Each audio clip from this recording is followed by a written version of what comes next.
Assalamu alaikum wa rahmatullahi wa barakatu. Jama'a barkanmu da wannan lokaci. Barkanmu da sake kasancewa da ku a cikin wannan tasha ta Aminu Tech. Sunana Aminu Surajo. Bidiyon mu na yau zai maku bayani ne akan validating wanda kuke gani a cikin Fi browser, kamar waɗanda suka yi KYC. Idan suka shiga KYC za su ga a rubuta masu become validating. To wannan bidiyo zai maku bayani akan wannan da kuma yanda ake wannan hidimar validator din. Idan yau ne fara shigo ka wannan tasha, ina neman alfarma da ka dare ka danna min alamar subscribe.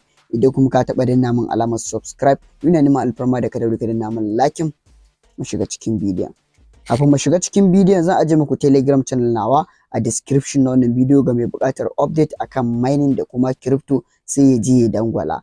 Idan kuma kana a cikin Telegram zaka iya zuwa kai search din Aminu Tech, zaka gani na bayyana sai kai joining domin samun more update. Yawwa, kamar yadda na ce mu shiga cikin bidiyon domin in nuna muku yadda abubuwan suke a gurguje dai. Kamar duk wanda dai ya riga ya KYC ya san nan gurin ake shiga a checking din KYC a ga yayi ko bai ba. Idan ka shiga ciki zaka jira ya loading ya buɗe. Bara mu jira. Kamar yadda kuke gani ga yanan ya riga ya buɗe. Abin da dai suke nufi a nan gurin Fi network mining ɗin shi ya zo ƙarshe. Sannan kamar yadda na faɗi a bidiyon baya, Fi network a quarter 1 za a yi launching ɗin shi 2025 na wannan shekarar wadda za ta shiga. Yawwa, kamar yadda kuke gani wannan shine duk wani dashboard na validating. Ga wanda ke da buƙata zai iya zuwa ya yi. Ga gurin da zai yi tutorial, za a yi mai interview ya ciki domin ya fara. Kai tsaye dai abin da ake nufi da validating kamar tantancewa, kamar mutanen da suka yi KYC. Lokacin da kai KYC ba kai approving ɗin KYC ɗinka ba, wasu aka tura mawa, kamar masu amfani da Fi network. Kamar ni da nake Fi network, za a iya turo maka ID card ɗinka, za a iya turo min hotonka da hoton jikin ID card ɗin. Abin da ake so ka yi a gurin shine kawai ka kalli hoton da ke jikin ID card ɗin da hoton da ya ɗauka a wajen yin KYC ɗin. Ya zo daidai ko bai zo daidai ba, mutumin ne ko ba mutumin bane ba. Idan ba mutumin bane ba, akwai inda zaka danna dislike, ma'ana ba shi bane ba, sai ka kawo dalilin da yasa ba shi bane ba. Ko kuma shi ne amma hoton bai yi clear ba, ko kuma ID card ɗin ba na gaskiya bane ba. To sai ka zaɓa, sai ka je ka zaɓa shi ne bai yi clear bane ba, ko ID card ɗin ba iri ɗaya bane ba. Hoton da ke ID card ɗin da hoton da ke a jikin shi Fi network wanda daidai ne ko ba daidai bane. In ba daidai bane ba kai masu dislike. To su can za su cire shi, za su kore. Kamar dai misali ka zama validator wanda zai rinƙa tantance waɗanda suka yi KYC a cikin Fi network ɗin. Ya zama ka zama validator kenan, kai za ka rinƙa tantance masu. To mutane da yawa sun cike wannan validating ɗin, ina ɗaya daga ciki. To kai ma idan kana buƙata za ka iya zuwa ka ainafin ciki. Sannan dai har yanzu ba su yi magana akan waɗanda za su biya ba, waɗanda suka yi masu wannan wahalai suke masu wannan aikin. Idan ba aikin da kake za ka iya zuwa ka ci gaba da tantance masu mutane. Da ka kalli hoton mutum ka ga shi ne, sai ka yi mai good, ka sa shi ne kawai. Idan ka sa shi ne, su can za su yi mai KYC. Idan kuma ka sa ba shi bane ba, to za a maida mai KYC baya. Ka zama dai kamar agent nasu. To wannan shi ake nufi da validating wanda za ka yi. Idan kuka shiga, bara in nuna muku. Idan muka shiga inda aka ce tutorial, zan nuna muku yanda ainihin abin yake. Ni a nan gurin gaskiya ba zan nuna muku gaba ɗaya ba, saboda idan na nuna muku gaba ɗaya akwai inda za su bani matsala, saboda sun ce ba a screenshot ko wani bidiyo, saboda kamar hoto ne na mutum ko ID card na mutum, kaga ba zai yiwu ka nuna ma duniya ba. Yauwa, kun ga yanda ake yin kamar training nasu, inda za su yi ma tutorial. Kamar nan misali, ka duba ID card ɗin nan da kyau, ka gani menene babu a jiki.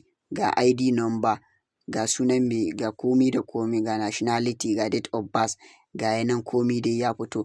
To idan ko a can gurin haka za su baka nan hoton ID card, ba ID card ɗin amma za su baka hoton mai ID card ɗin da kuma hoton da ya yi a lokacin.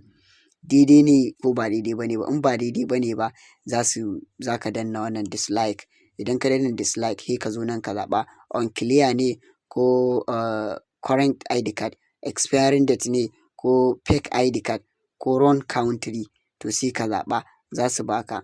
Misali ne ma, amma waccan tambayar ba ta wuce guda 3, unclear ko kuma ID card ɗin ba daidai ba ne ba, to sai ka zaɓa abin da za ka yi kenan. Idan kuma shi ne komi da komi lafiya lau sai ka yi good. Idan ka yi good sai ka danna inda aka ce next. Kun gani na yi wrong answer misali, to ni da yake nan training ne suke min, to sai in yi haka misali idan shi ne sai in tura musu. Kun gani wrong, to bari in ƙara. Nan training ne, haka za ka yi har sai ka can ko daidai. Kun ga wannan shi ne daidai inda suka ce ID card menene ban ma duba da kyau ba, to za su kai ka step na gaba. Step na gaba ma za ka ansa. To nan ne haka za ka yi ka cike validating.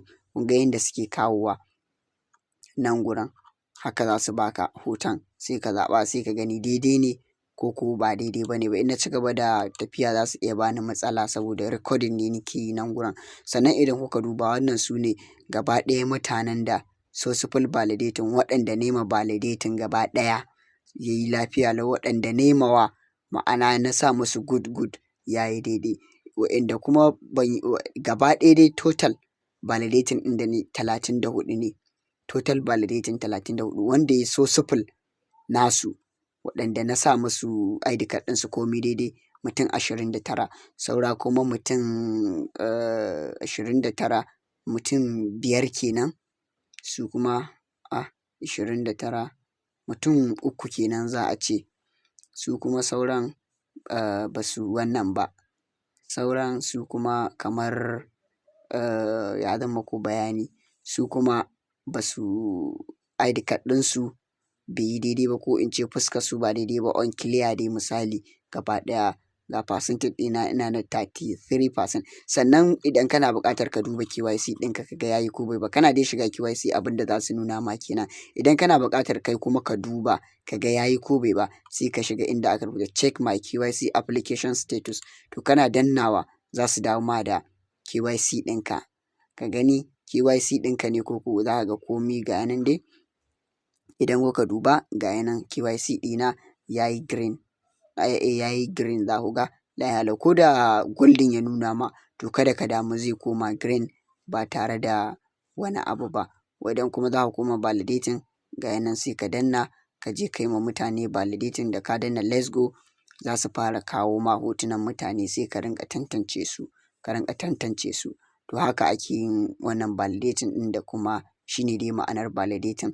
Zan ƙara maimaita, zan ajiye muku Telegram channel nawa description na wannan bidiyo ga mai buƙatar update akan mining da crypto, sai ya je ya yi joining ko kuma ya shiga cikin Telegram ya yi searching ɗin Aminu Tech zai ganni sai ya yi joining. Na gode. Nan ne ƙarshen wannan bidiyon ɗan uwa. Idan yau ne farin shigo ka wannan tasha, ina neman alfarma da ka daure ka danna min alamar subscribe. Idan kuma ka taɓa danna min alamar subscribe, to ina neman alfarma da ka daure ka danna min liking. Ma ɗaya bidiyo na gaba.